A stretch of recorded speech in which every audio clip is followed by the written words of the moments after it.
네, 문재인 정부 국정기획자문위원회가 휴대전화 선택약정 할인율 인상과 월 2만 원 수준의 보편요금제 도입을 골자로 하는 통신비 절감 대책을 발표했습니다. 핵심이었던 기본료 일괄 폐지는 이번에 빠졌는데요. 현재 진행 중인 공정위 조사와 더불어서 계속 추진할 것이라고 말했습니다. 취재기자 연결합니다. 장하영 기자. 네, 국정기획자문위원회에 나와 있습니다. 네, 휴대전화 기본료 폐지는 오늘 발표에 포함되지 않은 거죠? 네, 국정기획자문위원회가 오늘 오전 발표한 통신비 절감 대책에서 문재인 대통령의 공약사항이었던 휴대전화 기본요금 11,000원을 일괄적으로 폐지하는 방안은 빠졌습니다.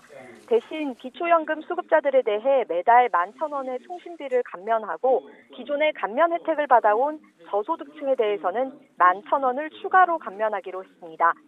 기본요금 감면 혜택을 받지 못하는 일반인들을 위해서는 선택약정 요금 할인율을 기존 20%에서 25%로 높여서 한 달에 2,000원에서 최대 10,000원까지 통신비를 절감할 수 있도록 했습니다. LTE 사용자를 대상으로 월 2만 원에서 2만 원에 음성 200분과 데이터 1기가를 제공하는 보편 요금제도 도입됩니다. 또 공공 와이파이를 버스에 5만 대, 전국 학교에 15만 대 설치해서 무료 데이터를 쓸 수 있도록 국가 재정을 투입할 예정입니다. 하지만 기본요금 11,000원 폐지를 포기한 건 아니라고 강조했는데요. 정부와 통신비 관련 시민사회단체 그리고 통신사 3자가 사회적 기구를 만들어서 계속 추진하기로 했습니다. 이미 공정거래위원회가 통신비 구조를 들여다보고 있다고도 덧붙였습니다.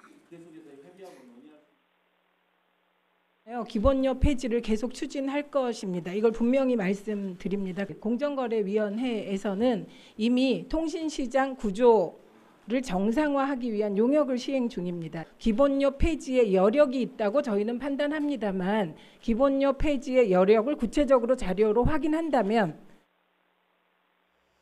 네, 수익률 악화가 예상이 되는 통신사들의 반발이 만만치 않을 것 같은데요. 어떻습니까? 네, 이동통신 3사는 선택약정 할인율 인상에 위법 요소가 없는지 법률적인 검토를 하고 있는 걸로 알려졌습니다. 단말기 유통구조 개선법 위반 효력 정지 가처분 신청을 제기할 가능성도 있습니다.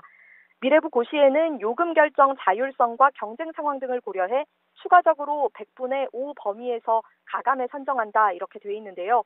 이번에 할인율 20%에서 25%, 5%로 인상한 것도 이 고시를 감안해 산정한 겁니다.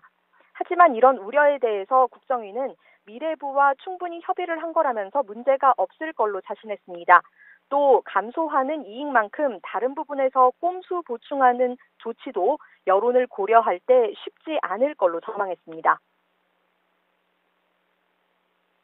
3사 과점 지금 이제 상태잖아요, 상황이잖아요. 그래서 충분하게 이익들을 누려왔습니다. 그래서 예를 들면 할인율 상향 조정해서 감소하는 이익만큼 다른 부분에서 어떻게 꼼수로 이렇게 보충하기 위한 조치들을 취하게 되면 아마 국민들께서 가만히 있지 않을 겁니다. 예. 새 정부는 임기 말까지 전 국민이 부담 없이 이동통신을 이용할 수 있도록 하겠다고 목표를 밝혔습니다. 앞으로 사회적 기구를 통해서 단말기 완전 자급제와 같은 근본적인 문제 해결 방안도 논의될 수 있을 걸로 보입니다. 지금까지 YTN 장하영입니다.